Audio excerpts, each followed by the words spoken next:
magluto tayo ng chicken wings. Marinate ko na itong chicken wings ng pepper, oyster sauce, soy. Marinated na siya ng 20 minutes. Tapos, i-fry.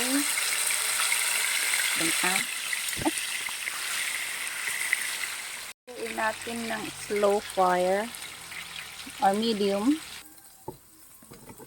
Bawang. Walang red kaya puti ang ginamit ko. Sibuyas.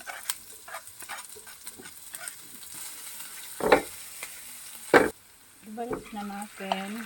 Ito chicken wings lang dapat ito. Kaso gusto ko talaga ng may beans. Kaya pinagdagan ko ng beans. Favorite ko kasi yan. Meron dapat ito chili. Kaso ako naglagay ng chili.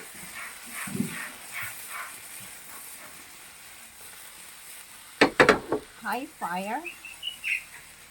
Ayan na yung chicken wings ko. Now, let's eat.